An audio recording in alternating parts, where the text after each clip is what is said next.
I don't usually do rom-coms on this channel. Horror, tragedy, psychological thrillers, those are more my speed. But every now and then, a film comes along that nudges you to look in a different direction, and Kita Kita did just that.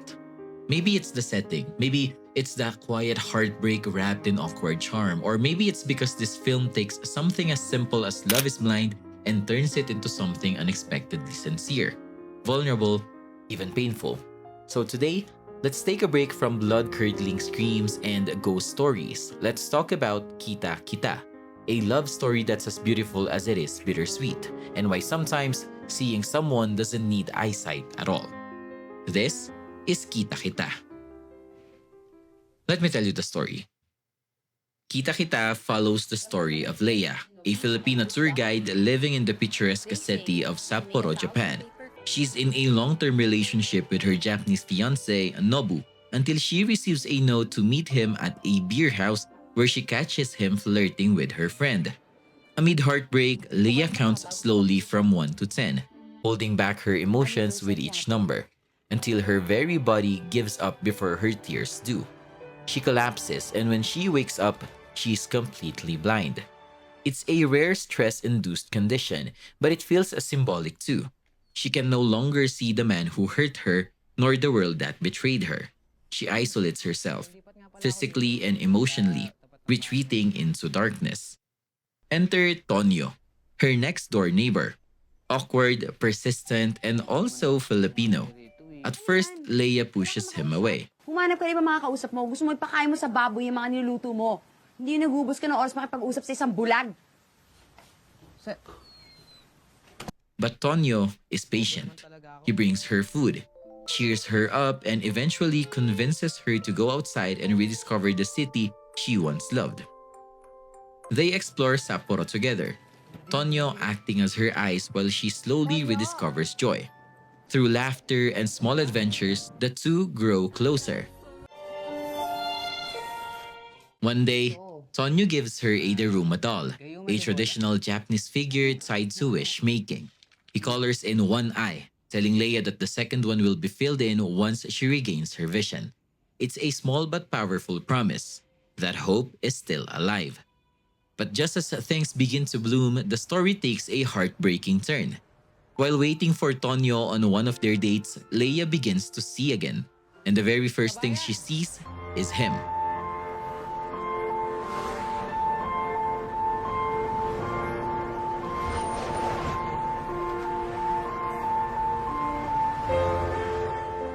Waving at her from across the road. She calls out.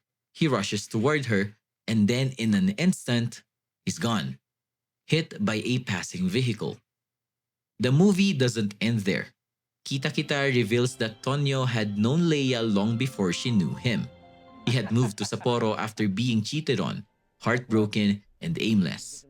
One night, drank and passed out in front of her house, Leia had shown him kindness, feeding him cabbage, covering him with a blanket. That moment changed him. He vowed to start fresh, move closer, and maybe someday repay the warmth she gave without knowing who he was. In a final posthumous letter, Tonio reveals he had a chronic heart condition since childhood. He knew his time was short, and he just wanted to make Leia happy before his heart gave out, whether she ever loved him back or not. The final moments of the film show Leia retracing their steps through the city, but now, with her sight back, she chooses to walk blindfolded, revisiting every place not with her eyes but with her memory of Tonio. It's a painful, poetic way to honor the man who helped her see the world again, even if it cost him everything.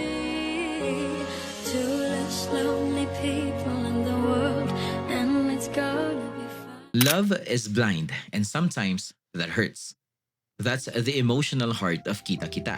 It's a phrase we've all heard, often tossed around casually in rom-coms and relationship advice. But in this film, it's both literal and metaphorical. Leia's temporary blindness becomes the film's central metaphor. When she loses her sight, it's not just her vision that's taken away.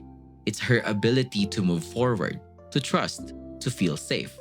Her world is reduced to silence and shadows, and yet, in that darkness, Something unexpected happens. She falls in love.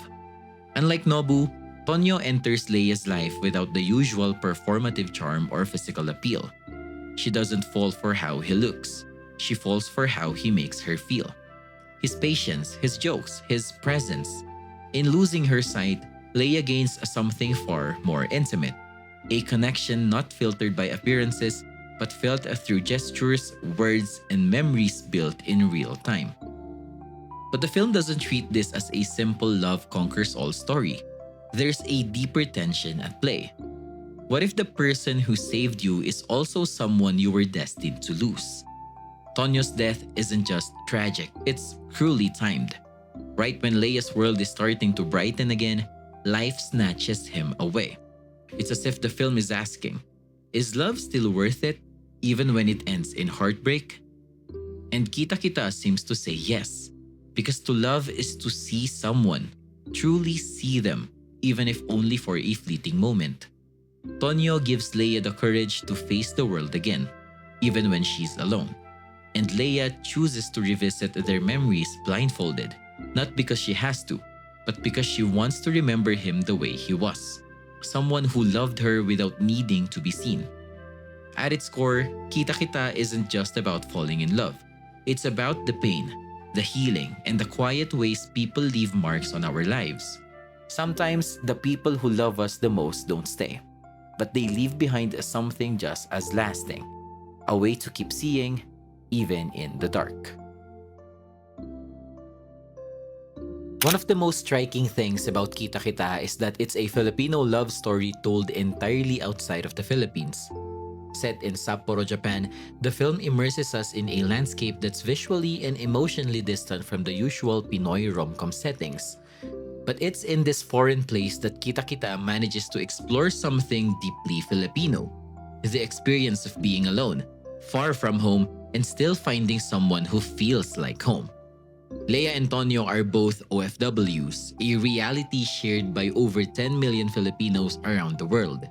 That cultural backdrop subtly shapes the entire film. They're not just neighbors, they're two people exiled by circumstance. And in Japan, where the customs are quieter and the spaces more isolating, their connection becomes louder, more intimate, more necessary. The choice of Japan isn't just aesthetic, it's symbolic. Japan is often viewed by Filipinos as a place of discipline, silence, and order.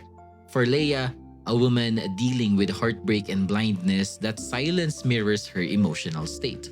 It's only when Tonyo arrives, brash, goofy, loud in the way Filipinos often are, that the silence is broken. And then there's the Daruma doll, a real piece of Japanese folk tradition that carries a strong emotional metaphor. You draw in one eye when you make a wish, and fill in the other when it comes true. Tonyo gives it to Leia with the wish for her sight to return, but when she regains it, he's already gone.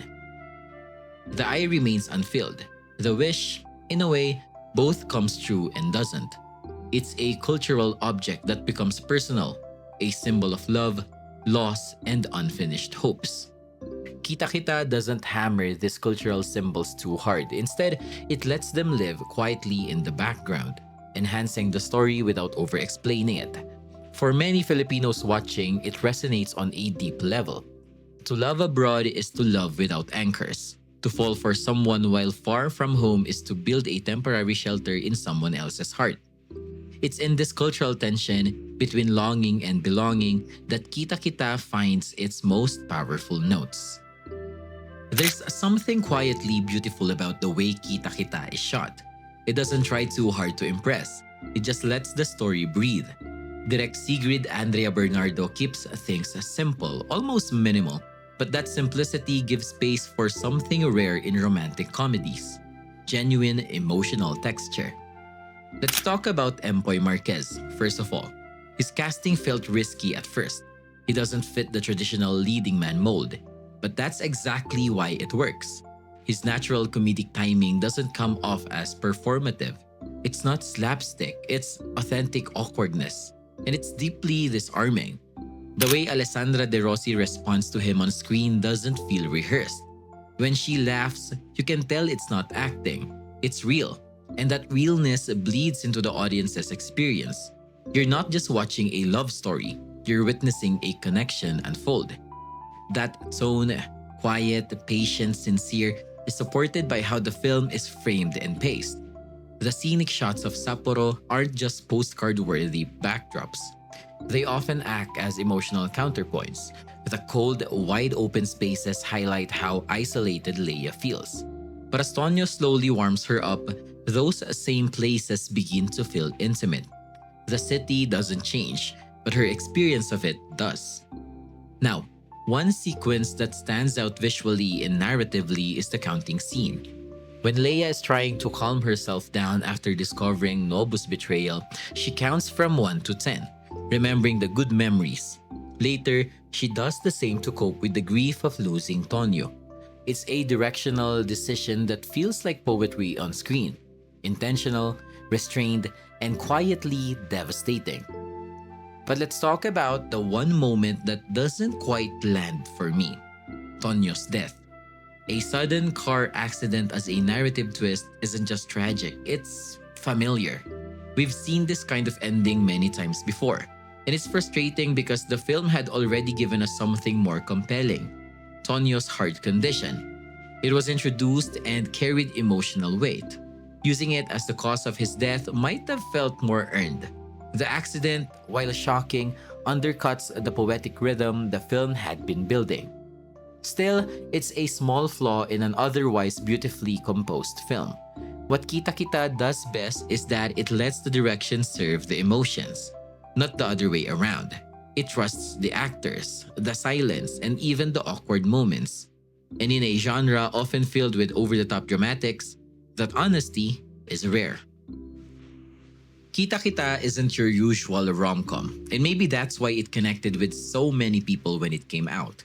It offered something different in a sea of formulaic love stories. The humor is subtle, the emotions are quiet but deeply felt, and instead of sweeping gestures or high-stake drama, it focuses on something more fragile. Two broken people helping each other see again, and I mean that both literally and metaphorically. The idea that love is blind gets flipped on its head here. Leia loses her sight, yes, but in the process, she begins to understand herself, love, and loss in ways she couldn't before. And for Tonyo, loving Leia isn't about being seen, it's about seeing her, even when she's at her lowest. It's about offering light without asking for it in return. That's the part that hit home for a lot of people. It's not a flashy love story. It's quiet, clumsy, and even inconvenient at times. But it feels true. For many Filipinos, especially those working or living abroad, the setting in Sapporo and the cultural displacement made it even more personal.